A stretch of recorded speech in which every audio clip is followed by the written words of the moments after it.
안녕하십니까? GBS 청취자 여러분, 그리고 매일 복음 형제 자매님들. 오늘은 북터기죠. 인간 붓다와 신예수. 인간 붓다와 부처님은 얘기를 붓다라 그러죠. 인간 부처와 신예수. 우리 정성민, 제임스 정 교수님이 써준 책입니다. 먼저 기도합니다. 주님, 참된 암과 믿음을 위하여 이 책을 나눕니다. 정말 붓다와 예수의 처음 가르친 본격적으로 조명하며 붓다는 한 번도 자신을 신일하지 않았다라는 책, 두란노에서 나온 이 책을 가지고 정말 우리가 새롭게 부처님이 자기는 신이라고 들지 않고 종교가 되길 원치 않았는데 어떻게 그것이 되었는가, 이런 것을 나누고자 합니다. 함께 해주시옵소서. 감사하며 예수님의 이름으로 기도합니다. 아멘. 아멘이시죠? 어, 저는 예를 들어 캄보디아에서 학생들을 가르치면서 스님들, 그러니까 캄보디아의 불교 절에서 스님을 뭐 10년 했던 뭐 이런 분들이 이제 제 학생이 돼서 가르치다가, 너희들이 아는 불교는 뭐냐? 근데 너무 내가 당황할 정도로 몰라요.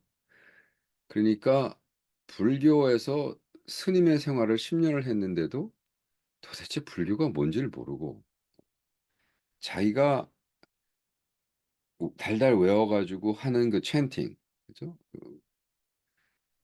목탁 치면서 하는 것이 산스크리트로 외웠기 때문에 그 뭐를 하는지도 모르고 했대요. 그 예를 들어 한국에 있는, 지금 제가 신학대학원에서 가르치고 있는데, 한국에 있는 한국 학생들에게 한국의 불교적 백그라운드, 당신이 불교인을 만난 적이 있습니까? 근데 놀랍게도 어, 제대로 된 불교인을 만난 한국 학생들도 없고 신학생도 없고 목사도 없고 전도사도 없고, 아주 불교를 관해 문화적으로, 그다음에 지금 믿는 불교는 거의 부처님의 가르침과 동떨어졌다는 이런 생각을 들게 할 정도로, 제가 놀랄 정도로 막말로 자기들이 믿는 것에 대해서 무식합니다. 아마 또 스님들이 그렇게 얘기할 수 있겠죠. 교회 다니는 사람들, 뭐 권사, 집사, 장로를 만나봤는데 도대체 예수교의 그 중심된 논리도 모르고 그저 복만 달라 그러고, 비나이다 비나이다, 뭐 이게 부처님께 비나이다인지 예수님께 비나이든지 어쨌든 지 새끼들 잘 되고 남편 바람 안 피고 잘 먹고 잘 살면 땡이다. 이것이 종교의 끝이 아닌가. 뭐 이렇게 간단하게 얘기할 사람도 있겠죠. 그런 거에서 접근한 것이 아니라 정말로 불교는 뭐를 가르치고 있는가. 이번에 캄보디아에 있는 선교사님이 소개를 했어요. 제가 무슨 책을 썼냐 하면 Jesus, Buddha and Kierkegaard at Cambodia. 그래서 예수님과 부처님과 키어크가르드가 캄보디아에서 만나서 무슨 대화를 했을까. 그래서 이제 영국으로 써서 이 책을 올해 초에 출판했는데, 이제 캄보디아 그 신학교에서 가르치는 분이니까 이 책을 썼다 그러니까, 목사님 정성민 교수님을 꼭 뵈야 된다고. 자기가 지금 배우고 있는 대학원의 교수신데, 그래서 만났습니다. 만나서 밥을 먹고, 뭐 저는 이런 책 관심 있다 그래서 제가 이 책을 드리고, 너무 놀란 게 이 책을 드리고 그 교수님은 저한테 이 책을 줬어. 인간 붓다와 신예수. 거의 같은 시기에 책을 썼더라고요. 이 책이 올해 2024년 1월에 나왔으니까, 저도 2024년 아마 이 책이 2월이든지 나왔을 겁니다. 너무 놀랍지 않습니까? 같은 시기에. 예. 아닙니다. 어이고, 이거 정말 놀랍네요. 예. 제가 제 일기장에는 1월 7일, 1월 7일이니까 똑같은 날 나왔네요. 야, 이거 참 놀랍네. 여기도 2024년 1월 10, 여긴 1월 17일 날 나왔고, 제가 먼저 나왔네요. 저는 1월 7일 날 나왔으니까. 그러니까 이 책은 1월 7일 날 나왔고, 이 책은 1월 17일 날 나왔어요. 1월 17일 날 나온 인간 붓다와 신예수는 두란노에서 나왔고, 이거는 제가 아마존에서 나왔고. 근데 뭐가 똑같냐? 그 예수님과 부처를 대화를 시켜보는 것에서 똑같습니다. 제가 이 책은 벌써 북독을 했습니다. 이 책은 무슨 북독을 왜 했냐면 제가 가르치는 학생 중에 하나가 유명한 캄보디아의 그 감독이에요. 근데 그 감독이 12명 중에 제가 유일하게 퇴학을 시킨 친구인데도 끝까지 자기를 멘토를 해달라고 그래서 멘토를 하면서 이런 얘기를 했어요. 캄보디아 커피숍에서 이런 얘기, 커피 마시면서 이런 얘기 저런 얘기 하다가 교수님, 예수님이 캄보디아에 오셔서 부처를 만나면 뭐라고 하실까요? 적대시할까요? 같은 다른 종교의 우두머리 입장에서 물론 그 사람은 그 감독은 예수를 안 믿고 뭐 무종교죠. 종교가 없죠. 그냥 세상적인 사람이죠. 그래서 내가 무슨 소리야? 야, 예수님은 하나님이고 부처는 사람인데 창조주 하나님이 부처를 껴안고 얼마나 사랑해 줬을까? 응? 정말 사랑했지. 부처를 위해서 십자가에 못 박이신 건데. 그러니까 이 친구가 황당해 하더라고. 그런 답을 어, 상상을 못 했던 거죠. 그래서 내가 그거를 상상력을 늘려서 키르가드도 넣어서 부처와 예수와 키르가드가 삶에 대한 더욱이 여기 이제 자살에 대한 왜 사는가 죽음에 대한 이런 것을 다뤘는데 1월 17일 날 정성민 교수님은 인간 붓다와 신예수 이분이 뭐 하여간에 뭐 베스트셀러를 쓴 분이에요. 5만 권인가 뭐 팔았다는데 어떤 책을 그래서 그것도 자기가 낸 출판사를 통해서 근데 이제는 두란노에서 나왔죠. 인간 붓다와 신예수 참 잘 썼습니다.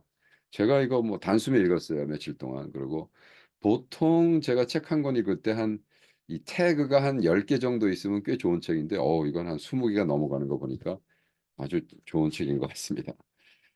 우리 정선민 교수님은 서울신학대학 신학과 졸업하시고 91년도에 미국 드루 대학도에서 석사, 철학 석사, 철학 박사, 와우.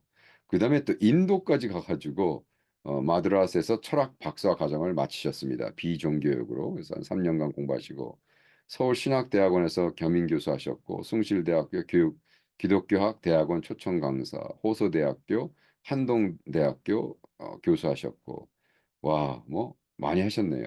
현 미국 그레이스 미션 GMU라는 LA에 있는 대학에서 비교 종교학 교수로 계십니다.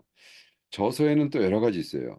예수와 석가와의 대화, 폴 틸리트와 칼 바르트의 대화. 그래서 이제 주로 이게 대화를 시키는. 그러니까 저랑 너무나 비슷하죠. 제가 이 책이 다 대화니까. 그래서 어, 첫 번째 1장에는 붓다는 누구인가? 붓다는 무엇을 깨달았을까? 붓다는 왜 무신론자인가? 붓다는 왜 사후세계를 부정했을까? 붓다 사상의 근원 무엇인가? 이게 쭉 나오면서 부처님의 가장 근본, 그러니까 지금 후기 불교는 결과적으로 그 부처의 원조의 가르침을 수용할 수가 없었던 거죠. 왜? 부처를 어떻게 하나님으로 만들기 너무 바빠가지고 어, 너무나 재밌었어요. 6장입니다. 후기 불교는 왜 붓다의 가르침을 수용할 수 없었을까? 붓다는 수년간 브라민교적 수행을 한 후에 신비를 추구하는 명상이나 자신의 몸을 학대하는 극단적인 고행이 아무런 쓸모가 없음을 깨달았다. 그 후 합리적이고 이성적인 판단력과 건전한 자기 통제를 바탕으로 하는 관상, 수행, 즉 사물을 마음에 떠오르게 하여 관찰하는 일을 통해 자연의 이치와 인생의 무상함을 깨우쳤다. 그리고 나서야 세상에 속한 모든 정신적인 고통에서 비로 소유, 자유, 해탈을 얻었다고 선언하였다. 그래서 붓다는 한 번도 자기가 하나님이라고 한 적이 없고 하나님을 믿은 적이 없는 거예요. 이게 굉장히 획기적인 물론 다 비교 종교학에선 알지만 그냥 보통 사람들, 그냥 사는 사람들, 그냥 매일매일 살아가는 사람들, 종교를 공부하지 않은 사람들에겐 무슨 말이야? 아, 부처가 하나님이라며. 어? 부처를 믿어야 복 받는다며. 그래서 얼마 전에 또 부처 탄생한 날도 있었잖아요. 그러면 온 가족이 가서 뭐 해요? 그냥 빌죠. 그냥 막 돈 갖다 바치고. 그래서 그 왜 그러냐? 그랬더니 그래야 우리가 복 받죠. 그러니까 예수님의 복음과 아무 상관없이 기복신앙이 어떻게 했어요? 그저 그냥 복 주는 사람으로, 예수님을 복 주는 사람으로 만들어 버렸잖아요. 똑같은 거죠. 그러니까 그리스도교의 기복신앙이 결과적으로 지금 부처의 가르침과 아무 상관없이, 부처님의 그 원 가르침과 아무 상관없이 부처를 우상화하고 부처를 통해서 복받게 하는 그런 종교화 됐다라고 지적하시는 책입니다. 크게 보면 자, 이 책의 감수평이 참 좋았어요. 기독교 학술원의 김영환 원장님이 어, 이 감수정을 읽으면 이 책이 이런 거였구나. 그러면서 이 본서는 힌두교의 신, 우주적인 영으로서의 브라만의 존재를 부정하고, 그러니까 우리가 인도에 있는 브라마미즘이라는 것은 그 인도 힌두교의 신이거든요. 근데 그 존재를 부정하고 자립해탈의 길을 연 붓다의 무신론적 원시 불교와 그 이후에 나타난 유신론적 대승 불교의 차이를 자세히 설명해 주고 있다. 제일 먼저 시작한 원시 불교라고 그래요. 그러니까 부처가 가르쳤던 게 너무 웃기는 거죠. 부처가 가르쳤던 것을 원시 불교고 그 후에 대승 불교, 소승 불교와 대승 불교의 차이가 있다. 그래서 힌두교의 급진적 개혁자로서의 붓다를 조명했을 뿐 아니라 과학적이고 합리적인 종교 사상을 보여주기 위해 무신론, 중도 사상으로 특징 지어지는 붓다의 사상을 힌두교, 자이아나교, 대승, 불교 등과도 비교한다. 이 책이 두란노에서 나오는데 아주 참 베스트셀러가 됐다고 그래서 나도 좀 추천하고 싶습니다, 여러분. 이거 한국에 계신 분은 그냥 두란노 가서 정성민 아니면 뭐 예스24에만 그냥 가도 예스24에만 그냥 하도 한국에서는 뭐 저녁에 오더하면 그 다음날 아침에 오더라고요. 아침에 오더하면 저녁에 오고. 한국 참 잘 돼 있습니다. 자, 본소가 지닌 학문적 가치를 다음 세 가지로 제시하고자 한다. 첫째, 저자는 불교의 창시자 석가모니 붓다가 신이 아니라 한, 수, 한 수수한 인간이라는 사실을 밝힌다. 둘째, 저자는 붓다의 사상을 당시 브라면과의 차이 그리고 현대 철학의 맥락에서 설명한다. 셋째, 예수와 붓다의 차이점의 공통점을 잘 드러내고 있다. 기독교의 유신론, 유아론, 신본주의 그리고 사후세계에 대한 믿음의 초월적인 세계관은 붓다의 사상인 무신론, 무아론, 인본주의 그리고 사후세계의 부정 등 합리적이고 과학적인 사고 체계와는 대조적이라는 것이다. 평안, 열반을 성취하는 방법에서 둘은 다르다. 특히 에필로그에서 저자는 붓다의 사상인 자력구원과 열반 및 인생무상 사상, 스스로의 삶이 주인이 되려는 인본주의, 도덕주의, 욕망을 절제하는 깨달음의 삶, 중도의 삶과는 다른 기독교의 은총구원과 신적 평안, 영생사상, 하나님께 전적으로 의존하는 신본주의적을 대조적으로 잘 설명하고 있다. 예수와 붓다의 공통적인 가르침은 욕망이 고통의 원인이라는 것이다. 고통에서 해방되는 것을 기독교는 구원, 불교는 해탈이라고 말한다. 둘은 마음의 문제를 다룬다는 면에서 전적으로 일치한다. 예수와 붓다는 마음을 지키지 못할 때 고통이 따른다고 가르쳤다. 무역과 무소유, 도덕적이고 거룩한 삶, 계급에서 차별이 없는 사회, 비폭력, 무저항주의, 삶의 괴로움에서 벗어나 마음의 내적 평안에 이르는 길을 공통적으로 제시했다. 이 부분이 저한테 제일 좋았어요. 그러니까 제가 계속 얘기하지만 한국 선교사들이 캄보디아 가서 그들의 목표가 복음을 증거하는 게 아니라 부처님과 싸우는 거라고 착각하는 분들이 꽤 있어요. 그래서 제가 존경하는 탕백홍 목사님이 저한테 계속 부탁하는 게 제발 선교사님들 와서 캄보디아 와서 복음만 증거하세요. 복음만 증거하다 보면 어느 날 부처교는 없어집니다. 근데 왜 자꾸 스님을 대해서 욕하고 부처를 부인하고 왜 절을 까고 그죠? 그 캄보디아에 유일하게 자랑스럽게 생각하는 앵콜왓 무너지라고 모여서 수백 명 모여서 손잡고 기타 치고 찬양하다가 막 통성으로 주여 삼창하고 앵콜왓 무너지게 해달라고 기도를 하면 어떡합니까? 그렇죠. 한국 경복궁에 와가지고 그죠?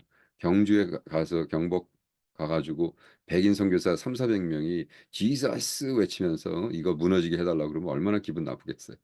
똑같은 얘기인데 우리는 뒤집어서 생각을 안 하는 거죠. 그렇기 때문에 예수님이 부처 얘기할 때 왜 부처를 까냐고요. 부처는 그냥 사람인데. 그죠? 이렇게 얘기하면 돼요. 스님들한테. 아유, 부처님을 얼마나 예수님이 사랑했을까요? 하나님이 예수님이. 그죠? 이렇게 얘기하면 됩니다. 어, 여기 또 서평이 또 여러 가지가 좋은 게 있는데, 어, 넘어가고, 뭐, 너무나 좋은 사람들이 많이 있었어요. 음. 이제 프롤로그. 어, 우리 정 교수님이 이렇게 쓰고 있습니다. 필자는 사람들이 이해하기 어렵다고 하는 불교를 기독교인들에게 소개하고자 하는 2022년도에 예수와 석가의 대화, 기독교인의 시각으로 본 석가모니를 출간했다. 나름 쉽게 썼다고 생각했는데 현실은 그렇지 못한다는 사실을 알게 되는 데는 그리 오래 걸리지 않았다. 이 책을 읽은 여러 사람이 좀 더 짧고 쉽게 써달라고 부탁했다. 그래서 고심 끝에 인간 붓다와 신예술을 새롭게 집필하게 되었다. 그러니까 이 책은 사실 후속편이고 그 전에 나온 책이 예수와 석과의 대화라는 거예요. 근데 이 책이 무지무지 힘들대요. 그래서 저한테 우리 정 교수님이 저랑 친해지면서 제가 이제 한국에서 7월에 7월 13일 날 강남에 있는 그 제일 큰 감리교회에서 키어크가드 사랑의 실천이라는 책 출판을 셀러브레이트 하기 위해서 우리가 한 200명 모아서 집회를 하는데 그 집회에 인간 붓다와 신예수 200권 그리고 예수와 석가의 대화 200권을 선물해 주시겠다는 거예요. 왜? 거기 오는 사람들이 어느 정도 수준입니까? 그래서 그래도 철학 강의를 들으러 한 사람당 2만 원씩 와서 그래도 한 5~6시간 듣는 사람들이니까 꽤 되겠죠. 그냥 뭐 보통 교회 그냥 무슨 뭐 그죠? 그 교인들은 아니겠죠. 그렇잖아요. 여러분 토요일 날 시간 내서 반나절 2만 원 내가지고 그죠? 철학 키어크가르에 대해서 알고 싶다고 오는 사람 200명 대단한 분들이 아니겠어요? 그러니까 수준 높은 사람이죠. 어떻게 생각하면 그랬더니 그러면 이 책을 자기가 공짜로 선물하고 싶다고 왜? 와 자기가 쓰긴 썼지만 너무 안타깝게 많은 사람이 안 읽어주고 더욱이 정말 읽어서 이해하고 좀 은혜 받을 사람들이 필요하다는 거예요. 그래서 내가 아주 내가 너무 고맙죠. 그래서 7월 13일 날 이제 오면은 우리가 사랑의 어, 실천이라는 책도 드리고 책 3권을 받아가게 됐습니다. 와, 2만 원 너무 싸네요. 한 3만 원 받아야겠을지 모르겠습니다. 음. 이 프롤로그에 이렇게 쓰고 있습니다. 이 책은 초기 불교에서 말하는 붓다의 가르침이 무엇인가를 밝히는 데 초점을 맞추고 있다. 그러므로 대승 불교에 속하고 있는 한국 불교가 생각하는 붓다의 사상과는 상당히 거리가 있을 수 있다. 초기 불교가 말하는 붓다는 한 사람의 순수한 인간이지만 후기 불교가 말하는 붓다는 신격화된 존재이기 때문에 그렇다. 이러한 큰 차이로 인해 신격화된 붓다에 익숙한 한국의 불신자들은 필자가 말하는 순수한 인간으로서의 붓다의 가르침을 생소하게 느끼거나 다소 놀랍게 여길 수 있다. 이런 면에서 인간 붓다와 신예수라는 책 제목에서 인해 아해할 독자들이 있어 제목으로 인해 의아해할 독자들이 있으리라 생각한다. 왜냐하면 통념상 인간 붓다와 인간 예수가 자연스럽고 신으로서의 붓다와 신으로서의 예수가 익숙하기 때문일 것이다. 하지만 사실은 인간 붓다와 신 예수가 바른 표현이다. 왜냐하면 붓다는 그 모든 자연신을 포함한 초월적인 존재 자체를 부정했기 때문이다. 그가 오로지 믿는 것은 연기법으로 알려진 자연 법칙. 그 핵심은 바로 무아론이다. 신의 존재 자체를 부정하기에 음, 붓다는 자신을 순수한 인간이라 주장했던 것이다. 그 누군가 그를 신격화하여 숭배하려고 한다면 그는 이를 철저히 그리고 격렬하게 거부했을 것이다. 이게 바로 초기 불경이 말하는 붓다의 정체성이다. 와, 너무 잘 쓰셨죠. 깨끗하죠. 정확하죠. 예. 이게 무슨 얘기냐? 부처 자체는 한 번도 신이라고 하지 않았어요. 근데 예수님은 한 번도 신이 아니라고 한 적이 없어요. 이게 차이인 거예요. 이게 차이인 거예요. 예수님은 오셔서 나는 신이다. 나는 신이다. 나는 신이다. 아닙니다. 아닙니다. 아닙니다. 그랬고. 부처는 와서 나는 신이 아니다, 신이 아니다. 그런데 제자들이 당신은 신입니다, 당신은 신입니다, 당신은 신이다. 그래가지고 지금 말하는 이게 우리 한국 불교는 뭐죠? 대승불교라고 하잖아요. 그래서 대승불교. 그래서 대승불교에서는 부처를 완전히 우상화했습니다. 음. 간결히 쓰다 보니 초기 불경 경전의 원문을 많이 생략하게 되었다. 혹시라도 초기 불교에 나타난 붓다의 가르침을 좀 더 자세히 공부하자고 한다면 필자의 또 다른 저서 예수와 석가의 대화, 기독교인의 시각으로 본 석가모니를 참고하기 바란다. 그래서 이 정선민 교수님이 자기가 첫 번째 쓴 책이 너무나 이해를 못하고 너무나 막말로 사람들에게 사랑을 못 받으니까 너무 안타까우신 것 같아요. 그래서 내가 저한테도 이번에 식사 같이 하면서 아유 목사님 제가 그것도 드릴 테니까 꼭 한번 읽어보세요. 그래서 내가 아유 뭐 주기만 하면요 뭐 제가 책 읽는 건 너무 행복하니까 하겠습니다. 그랬습니다. 자, 그러면 이 책에서 말하는 초기 불교에 대해서 쭉 붓다는 누구인가 잘 설명해 주셨고, 그죠? 음, 그 첫 번째 붓다의 본래 가르침을 지키고자 하는 데는 저항 세력이 있었는데 이것이 상좌부. 그러니까 상좌부는 붓다의 본래 가르침을 떠나 다시 힌두교와 같은 신비적 종교로 돌아가는 대중부 불교에 동의할 수 없었다. 그래서 이제 대승이 나오고 소승이 나오는 거예요. 자, 그러면서 상좌부는 소승불교로 대중부는 대승불교로 자리매김이 되었다. 그래서 우리 현재 접하고 있는 불교는 여러 단계의 변화를 거쳐서 초기 불교의 가르침과는 전혀 다른 변형된 모습이다. 그러니까 가장 지금 대승불교를 보고 뒤집어질 사람이 부처 힘셀프라는 거예요. 부처 스스로가 이게 왔다 핵이야. 이게 니들 뭔 짓을 한 거야. 라고 할 겁니다. 마치 키에르케가르드가 죽은 다음에 169년이 지났는데 키에르케가르드 죽은 다음에 그걸 실존 철학이라고 해가지고 키에르케가르드의 실존 철학을 이상 이 데카르트의 제자처럼 가르치는 거에 뒤집어지는 거랑 똑같은 거예요. 실존 철학은 실존 철학적으로 가르쳐야 돼요. 실존 철학은요 대가리로 가르치면 안 돼요. 이해시키려고 그러면 안 돼요. 실존 철학은 어떻게 실천으로 가르쳐야 돼요. 그런 거랑 비슷한 얘기입니다.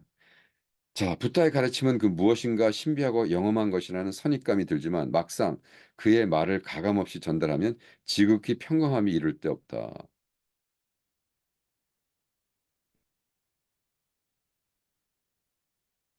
자, 시다르트는 인생의 문제, 생로병사의 문제, 정신적인 고통의 문제를 평생을 보냈다. 그죠? 고타마 시다르타는 어, 누구예요? 붓다죠, 붓다. 이 시트하트가 인생의 문제, 병로 문제 그렇기 때문에 그의 깨달음 내용도 인간의 일상적인 삶에서 크게 벗어나지 않았다. 그의 가르침은 초자연적인 계시가 아니라 한 인간으로서의 깨달은 것이다. 거기 뭐라고 썼느냐? 붓다가 나는 곧 바로 알아야 할 것을 곧바로 알았고 닦아야 할 것을 이미 닦았으며 버려야 할 것을 이미 버렸습니다. 그래서 브라만이요 나는 깨달은 님입니다. 그러니까 브라만에게 아니야 나는 벌써 깨달았어. 나는 깨달은 사람이다. 그래서 이렇게 선입감을 가지고 이상한 영험한 것이라고 생각하는 선입감에서 아니다. 그는 너무나 심플하게 인간적인 이야기를 하는 것이다. 다시 말해, 붓다의 가르침은 신적인 신비를 찾는 것이 아니라 인간 내면에 존재하는 당연한 것, 즉 인간적인 것을 찾아내는 것이다. 붓다는 과학적이고 합리적인 사고를 하는 철학자이다. 그래서 요거는 제가 처음 맞다. 나도 이렇게 생각은 안 해봤네. 그래서 저와 이 교수님과의 다른 점은 뭐냐? 여기에 키어크가르 얘기를 잠깐 비췄습니다. 많이는 안 비췄지만. 근데 저는 아예 키어크가르를 데리고 와가지고 하면서 여기서 예수님과 부처가 대화가 안 되는 거로 이렇게 얘기를 해요. 부처님과 대화가 예수님이 답답해하는 아이고 얘가 안 통하는 거야. 너는 하나님을 안 믿으니까 이런 식으로 대화를 풀어가는데 저는 좀 다르게 풀었습니다. 저는 어떻게 풀었냐면 아이고 사랑하는 내 새끼야 이런 식으로 아이고 부처야 너도 구원 받아야지 뭐 이런 식으로 이렇게 휴머러스하게 풀었어요. 그래서 이 책이 나중에 캄보디아 말로 번역돼서 하면 아마 좀 센세이션을 일으킬 겁니다. 왜? 어, 제가 아는 거의 많은 캄보디아의 부처 그 불교인들도 정말 책 한 권 안 읽어요. 불교에 대해서. 예. 그냥 기복신앙인 거예요. 기복신앙. 너무 안타깝죠. 많은 불교학자가 불교를 과학적 사고와 방법으로 사색하는 과학적인 종교로 이해한다. 스리랑카의 세계적인 불교학 월폴라 라훌라에 따르면 붓다는 믿음보다는 이성적인 확신을 중시하는 지극히 현실적이고 객관적인 사람이다. 음.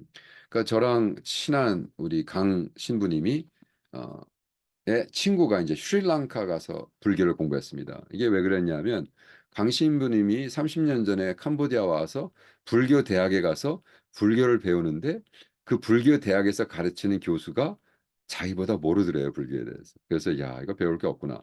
그래서 런던에 가서 불교학을 런던에 가서 박사학위를 받고 자기 캄보디아 베스트 프렌드가 스리랑카 가서 박사학위를 받고 와서 지금 그 베스트 프렌드는 스리랑카에서 박사학위를 받은 베스트 프렌드는 지금 불교 대학의 총장이 되었고 우리 강 신부님은 지금 RUPP 로열 유니버시티 거기 철학과를 시작해서 지금 실존 철학을 가르치고 계십니다. 실존 철학이 아니라 불교 철학을 가르치고 계세요. 그래서 제가 그래서 같이 하면서 이제 거기서 강의를 했었는데 자, 여기 그 깨달음의 근본적인 바탕이 무엇인가? 붓다가 과학적이고 합리적인 사고를 한다는 근거는 무엇인가? 바로 그가 깨달은 근본적인 바탕이 연기법이기 때문이다. 연기의 사전적 의미는 모든 현상이 생기고 소멸하는 이치다. 연기가 불교 교대의 토대라고 말할 수 있는 가장 큰 이유는 연기법이 사물이 생겨나고 사라지는 자연과학적 원리를 설명하고 있기 때문이다. 그죠? 이 해픈했다가 없어지는 그죠? 이 사건이 있다가 없어지는 이걸 이제 연기법. 그러니까 자연 법칙으로서의 연기법은 세상을 영적으로 신비한 것으로 절대 보지 않습니다. 그래서 연기법은 붓다가 독창적으로 만든 것이 아닌 이미 존재하던 세상의 법칙인 것입니다. 이것에 관해 붓다 스스로 이렇게 이야기합니다. 자, 이제 부처님의 말씀입니다. 연기법은 내가 만든 것도 아니고 다른 사람이 만든 것도 아니다. 이 법은 열애가 세상에 나오거나 세상에 나오지 않았거나 항상 법계에 머무른다. 열애는 이 법을 스스로 깨달아 동정각을 이룬 뒤에 모든 중생을 위하여 분별에 설하고 드러내 보인다. 결과적으로 연기법은 그저 자연 법칙일 뿐이며 붓다는 단지 그것을 발견하고 깨달은 것뿐이다. 그러므로 세상을 연기표로 바라본다는 것은 세상을 자연과학적 눈으로 이해한다는 것이다. 연기법의 결론은 모든 존재를 홀로 존재할 수 없으며 서로의 인간에 의하여 생겨나고 사라진다고 본다. 음, 서로의 인연에 의하여. 이처럼 붓다는 자연의 이치를 과학적 사고를 바탕으로 합리적으로 설명하려고 했다. 그러므로 붓다는 이러한 자연 법칙을 바탕으로 하여 인간의 삶을 고찰한 과학적이고 합리적인 철학자라고 할 수 있다. 자, 여기까지 읽어도 굉장히 충격이지 않습니까? 그 다음이 더 재미있습니다. 붓다는 무신론적 철학자다. 근데 그 철학이 또 atheistic, 하나님을 믿지 않는 철학이었다는 거예요. 많은 불교학자가 불교는 무신론이며 불교의 창시자 석가모니 부다는 무신론 철학자라고 말한다. 제가 캄보디아에서 형이상학을 가르칠 때 우리 학생들에게 제일 먼저 한 얘기가 그거였습니다. 어, 그 내 학생 중에 스님이 하나 있다 그래서 야 불교는 godless religion인데 불교는 하나님이 없다고 주장하는 게 너희 종교인데 그러니까 할 말이 없는 거죠. 그러니까 너희들은 창조주도 없고 왜 창조가 어떻게 됐나 얘기를 모르는 거예요. 얘기를 안 했으니까. 이제 그런 의미에서 인간 얼마나 인간이었는가. 와 여러분 이 책 인간 붓다와 신예수 꼭 사서 보시고요. 제가 나중에 시간이 되면 아마 이 책은 한 번 더 북독을 하면 좋겠습니다. 자, 다음 북독에 뵙겠습니다.